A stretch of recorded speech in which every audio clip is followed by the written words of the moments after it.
So Linda is an entrepreneur today in the UK. She tries to start a business. She's young, she's ambitious, she's resourceful. She knows that she will have to embrace the chaos of startup life to have a chance of being successful. If she defines success by eventually breaking even or selling her business, she has probably about a 1 in 5 chance of making it. Granted, she has to make product market fit work, but she has about 1 in 5 chances. It's not that bad if you ask me. The odds are pretty good. Now go a little bit further along that journey. She builds a really good purpose-driven business, and because it's a purpose-driven business, she wants to scale her impact on the world. So what does that look like? Well, it might look like maybe 100 million in annual sales. Now to actually reach that journey, there's probably less than 1% chance that she gets there, even if she's reached product market fit. So there is something around starting from the chaos of early startup life and then going to something that's much more stable. She knows that through that journey, she will have to move from the chaos to something that's more stable, where she needs to understand what is the stability that brings you cost control, that brings you long-term investment, that brings you all the things that an enterprise has, and how does she manage that journey? Eventually, I think this is the challenge that a lot of companies are facing today. Startups grow and actually end up in some place where they are breaking even, but to scale further is really, really hard. And agility is something that can help. So there's a famous quote by Darwin who says, "It's not the strongest that survive, nor the more intelligent. It is the one that are most responsive to change." And I would say that a good definition of enterprise agility is the ability to actually manage that stability, that long-term stability, but also be very responsive to change. So if you're a mouse, if you're a startup, it's quite easy to be nimble and to go around. If you're an elephant, it's quite easy to be stable.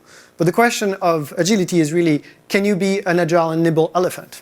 Right? That's the question you're trying to ask. That's the goal. I've spent the past 10 years or so in and around organizations of all sizes, whether there are startups, scale-ups, enterprise, that we're trying to go on that journey. We're trying to get the best of both worlds, be entrepreneurial at scale. And more recently, I spent some time at Gusto for about 3 years now. And I think Gusto has done quite a lot trying to sort of navigate that journey. And I want to share with you 5 lessons of their foray into enterprise agility. So lesson number 1, maybe I should actually say what Gusto is. Maybe not everyone knows what Gusto is. Gusto is the UK leading recipe kit company. So basically you order a meal online from a delicious set of varied recipes, and you get a box at home with your carrots, your zucchinis, everything you need to make that delicious meal. No hassle, no food waste. It's delicious and it works really well. So lesson number 1. David Foster Wallace, the American novelist, once famously told that story. You have 2 fish swimming in the water, and an old, wiser fish comes about and asks them, "Morning, boys, how's the water?" Then the old fish swims away, and then one of the young fish turns towards the other fish and says, "What the hell is water?" The point of the story is, you have to start with your own context. What works for you may not work for someone else. Your definition of success is really important. A lot of people tend to sort of take Agile as a tool and apply it without even understanding what their problem is. It sounds obvious, but this is probably the mistake that I see repeat most often. It's like, why do you need agility? What does it mean for you? Eventually, it's really a set of practices and mindset that help you navigate ambiguity, that help you navigate uncertainty. So let me give you the example of what's Gusto's why. Gusto is a company that has a very clear purpose to have a positive impact on people and the planet. And it has a clear mission. The mission is to become the UK's most loved way to eat dinner. It's quite narrow. It's not breakfast, it's not lunch, it's just dinner, just in the UK for now. And that has remained stable for many, many years now. And in that sentence, you have be the UK's most loved way to. To become the most loved way to anything, you don't just become that because you claim it. You have to do something about it. You have to be very focused on your customers. And in the recipe kit company, it is a very nascent category, so we don't really know what customers want. What they wanted last year is not what they want next year. So we know that there's a lot of change. We have clarity on we want to be the most loved way to eat dinner, but we don't know what's going to get there. So we have to navigate that uncertainty. That's where agility comes into play. And so our why for actually going on that journey is to be customer obsessed, to really be close to solving customer problems, and to have teams that are really empowered to actually own those problems. So lesson 1 is know your why. Really just define the problem, have a clear definition of success. Lesson 2 is how do you slice the elephant? How do you get started? So raise your hand if you've ever considered going on an agility journey, but you didn't really know where to get started. Okay, some of you raise your hand. Thank you for playing along. So this is the most heard question that in preparing for this talk, I asked a number of people, what's the question that you have? That's the biggest question that they have, is where to get started. But really, I already told you where to get started, right? Is you have to understand what problem you're solving. So talk to your CEO, talk to your board, talk to your team, try to figure out what are the problems that you're experiencing. You have to start with your strategy. Again, don't start with agility as a solution. But really, once you're past this, let's assume that you're past this, the biggest question is, how do I do it? Another way to ask this question is, how do you slice the elephant? So if you play a little bit with a metaphor and at the risk of getting carried away, you could just slice the head off, right? And if you take the head off as a slide, maybe that's kind of your top leadership or your deepest expert in your business. Or you could slice a leg, and then that would be agile operations. Now, that's probably enough of pushing the metaphor, and it's probably all too much animal cruelty. So really the question you should ask is, what does look like a small elephant? And the answer is, a tapir is probably like a small elephant. What this stands for is you really want to sort of go full throttle on a small part of your organization. You don't want to bring agility bit by bit everywhere in your organization. You want to curtail it very much. The reason why you want to do this is twofold. Number 1, people oversell change all the time. They'll come to you, they say, you have all these problems, the world is black. Come with me on that journey, everything will be white and everything will be perfect. Fantastic. It never works. Change sucks. It's hard. The most you can potentially expect is to change some of the problems you have today for different problems tomorrow. Like that's it. It doesn't get any better than this. And it's also really hard to do. So you can't just sell them a dream because it's really hard to do. The second thing is, it is quite a big shift to actually go from more traditional ways of working to more agile ways of working. And I know I'm talking to a room of technologists who are used to what agility means. But when you go beyond technology, people just love to tell you what to do. And that's just not how it works. So you really have to take a small part of the org and go full throttle. The way we did it at Gusto was, to simplify, it's an e-com company, so you have one side which is e-commerce, and then the other side which is fulfillment of the boxes with carrots and zucchini. So we isolated the e-commerce part, put a bow around it, and then created cross-functional teams with marketing, product, technology, everything into it. And then they were empowered to have one very clear goal to solve a customer problem. As you go through this, then you'll need to take leadership on that journey. If it works, great, you can scale it. If it doesn't work, then you can try something else. So the second lesson is, do not slice the elephant and just adopt a tapir. Go on a small part of the org. Right. So lesson 3 is probably the hardest lesson, and is, where do you focus on? And actually, I asked Dave a couple of years ago what to focus on. It was in a different context, but his words of wisdom still resonate with me today. And you said 2 things. You said, if you don't know what to focus on, number 1 is, if you know what success looks like, and something must be true for you to be successful, you're going to have to do it. And then number 2 is, focus on what gives you compound value. So let's look at number 1 first. What must be true for you to be successful? Well, a couple of things. You'll need to have the right people on and off the bus, so you need to have the right team. You need to have people aiming in the right direction and aligned. Let's call that strategy. People need to know what they're doing. Let's call this operational planning. And then people need to have a shared way of doing things. Call that culture if you want, although that's quite a reductive definition. By now, I'm going to assume that you have a clear strategy, otherwise I don't know why you're talking about agility and trying to implement it. I'm also not going to talk about the team. So I think the next best thing is actually to focus on operational planning. And that's the hardest lesson because the following things will happen. There's two ways that operational planning will manifest when you talk about agility. The first is when you're doing your annual or quarterly, whatever, company planning process. You may be using OKRs, great. At some point, you're going to have to decide what we do, what are our goals for the coming planning period. And there you will get some interesting friction in the room. You'll get some people on one side of the room who will say, well, we just need to go and build this and just fucking do it, right? And then some people will say, no, we need to explore the problem space, we need to do more discovery, etc. Typically, you have tech on this side and you have non-tech on that side, right? And that's great because that means that there's a friction to explore. Another great product manager said, managing products and managing tension. So that tension will be there. I haven't seen any organization that doesn't have it. So explore that tension. And really the way you explore that tension is by saying, well, where do we know enough to actually tell teams go in that direction? And where do we not know enough to be explorative? And really the outcome of your business planning process should be a portfolio of risk management, where you say, here we need to place a bigger bet. And here we actually need to sort of protect the value that we have. And the outcome is much less a roadmap and much more a set of guidelines for teams to understand how much they can play and where they can play.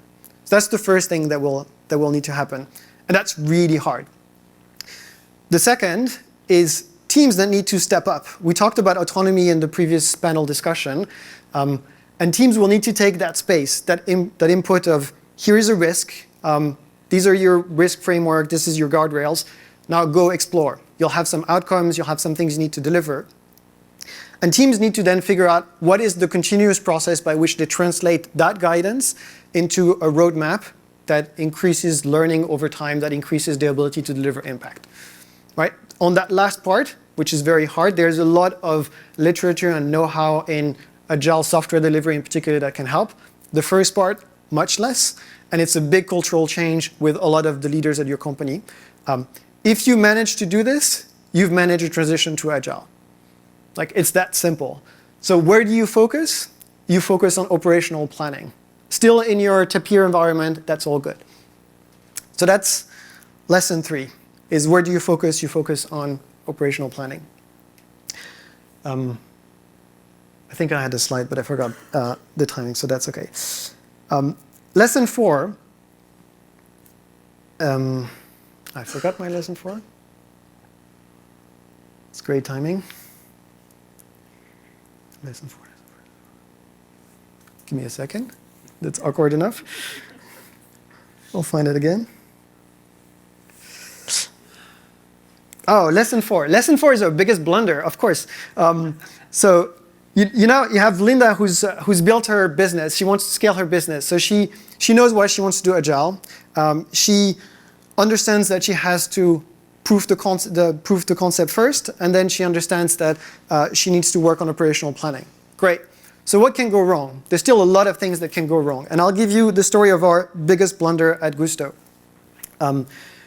You probably won't experience that blunder because at the very least I'll have warned you today. But one thing that I can tell you is your biggest mistake is likely to come from one of your biggest strengths in overuse. Right, so I'll repeat that. Your biggest mistake is likely to come from one of your biggest strengths in overuse. So at Gusto, our biggest strength is customer focus. It's the reason why we did all this journey into agility, but we tend to sort of really over-index on it. So when we went into agility, we started with 1 tribe, then we extended that to 3 tribes, and then when the tribe got too big, we just split it up to sort of refocus and have more focus on the customer problem. When the customer problem changed, we changed the teams, and we had a lot of reteaming happening. Now, it's great. We're creating a lot of teams that are following customer problems, and they're empowered to do this. We're living the dream. Fantastic. Or so we thought. Right? Then teams say, it's painful. Change is hard. We agree. Change is hard. And then they say, we're going too slow. And then we say, oh, no, wait. We don't want to go slow. Part of actually being customer focused is accelerating innovation. So it's not good. We don't want to go too slow. What's happening? So we try to figure out, why are we going slow? And what's a way to accelerate? Well, a good way to accelerate if you have technology-driven teams is to create a lot of local boundaries and try to sort of put some local testing when you don't have them in place. So there we go. We had the direction. And then team said, no, we can't do that. Okay, why can't we do that? We have dependencies. And I basically, through sort of peeling a bit the onion, what we realized is there's a matrix that we didn't really consider. And every business has this matrix. On the one hand, you have a lot of customer problems that you want to solve. On the other, you have a number of business capabilities that you're trying to build, which you need to operate your business. And whatever business you are, you will have to play with those two things and focus too much on one at the risk of the other. So we over-focus on customer problems, then we forgot about business capabilities. If you're organized in product lines, if you're organized in functions, if you're organized in customer problems, doesn't matter. You will still have these two things that need to play together.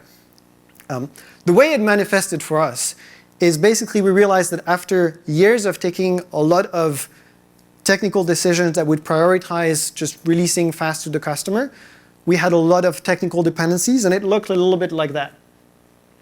And it was painful. It was really painful, and teams could not take it apart. So we actually had to take a huge step back and go on a company-wide domain-driven design 3-day workshop to try to understand what were our domains and really just map our whole business. A great way actually for software engineering to showcase to the organization that software engineering is not just about code, but it's really about understanding what is the business about. And we're still today trying to remove some of the dependencies technically. So it's really painful. So here's lesson 4. Lesson 4 is you might actually be further out in your mental model, even in your behavior and your culture, but some of these things will actually keep you back. Your operations also need time to change. Your business capability need to follow along, right? The additional lesson is listen to your team's pain because they tell you where the biggest impediment is. That's lesson 4. And then lesson 5, for lesson 5, actually, I want to go to the second part of Dave's words of wisdom, which is how do you actually get the most compound value, period. So what is going to give you the most compound value? And if you're going on the agility journey, chances are that you're trying to manage some type of uncertainty and some type of ambiguity. Otherwise, if you don't have uncertainty and ambiguity, it's probably easier to just tell people what to do. Figure it out. It's complex, but figure it out. And so as you're going on that journey, the only thing that you know is that you don't know a lot of things. So you know that you need to keep learning as you go. And so the question that you need to ask yourself is, how fast can we learn? Because the faster you learn, the faster you're going to reap the benefits of whatever it is that you learn. And so that will lead to a lot of sub-questions. And it could be things like, what is your process for learning? How deep do you need to inspect? How many repeat cycles do you need to get to actually get good at something? How much change capacity do you have? If you want to get 10% improvement in your system, are you better off doing marginal gain improvements, or do you need to do a wholesale change somewhere? So all of these questions will come about. And I'll give you one example of how we took that at Gusto. The example is we started with our biggest blunder, which is still here, of not really understanding all of our dependencies. And we realized all the teams were actually going through a lot of pain. And since we're still very early in our category in the business, we know that there's going to be a lot of propositional change that will need to happen. We're going to need to evolve the product quite significantly. And I spoke to a senior tech leader recently who told me this. He said, whenever you're going to do a big propositional change, you will have a high cost of coordination. And there are many ways to do this coordination, probably at least 100, but they all suck. So figure out how you deal with it. And really, we realize at this stage, we know we have dependency and they're very costly to remove technically. We know that managing dependencies is complex, but they're not equally complex. So if you manage a dependency within a tribe, for instance, it's a lot easier than if you manage dependency across a tribe. And that's still a lot cheaper than actually removing a dependency and investing into building a service or whatever it might be. So what we did is we actually just changed the tribes, and we kept changing the tribes. So we went from 1 tribe, that was the tapir, to 3 tribes when we did the whole business, to about 7 tribes when we're in a hypergrowth mode, down to about 4 tribes when we chill down a little bit. Then we went back to 3 tribes to actually manage propositional change and contain it within a tribe. Then to 4 tribes again, again to contain a propositional change within a tribe. And every time we got slightly better. And basically, as we're going through more repeats of the same process, our most painful process, we're getting ever so slightly better, where we can learn what really helps on that journey to actually making it just smoother for the teams.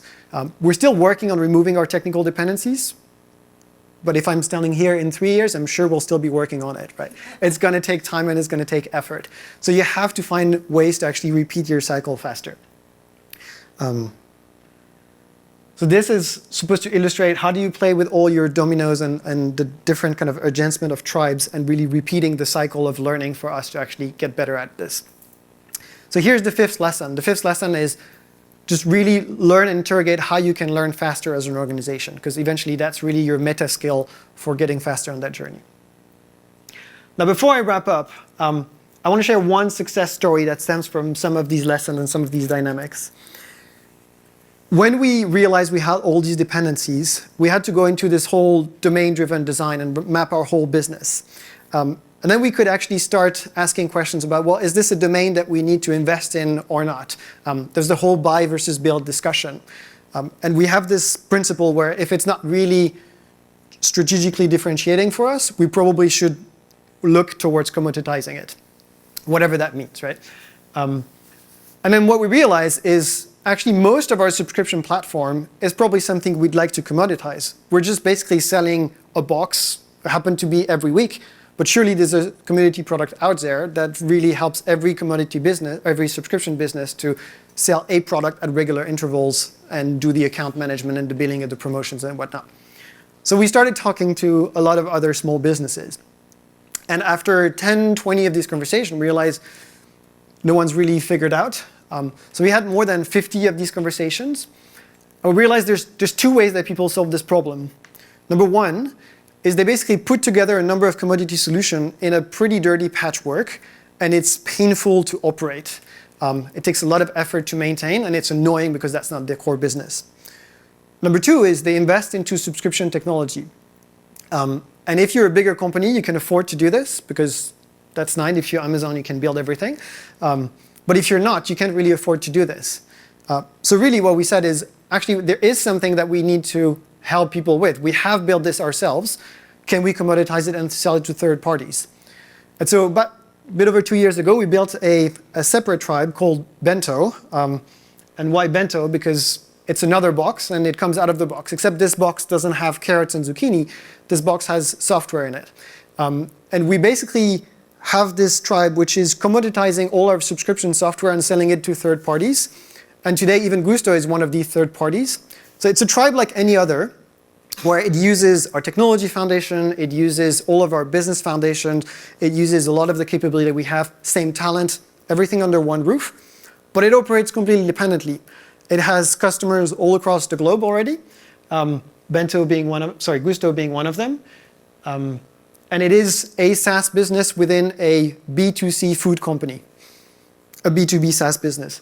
I don't think we would have ever been able to do this if we didn't have domain in place, if we didn't have tribes in place, if we didn't understand how to compartmentalize and give a lot of people the space that they need to do. So autonomy, we actually do value autonomy a lot. So there you go. As a recap, there's kind of 5 lessons that we learned through our journey through agility. The first one is start with your water. Why do you want to do this? And if you're not clear about your definition of success, you will spend time spinning wheels. The second is don't kill an elephant, adopt a tapir. Just start on a small place and really just isolate it, but go full throttle.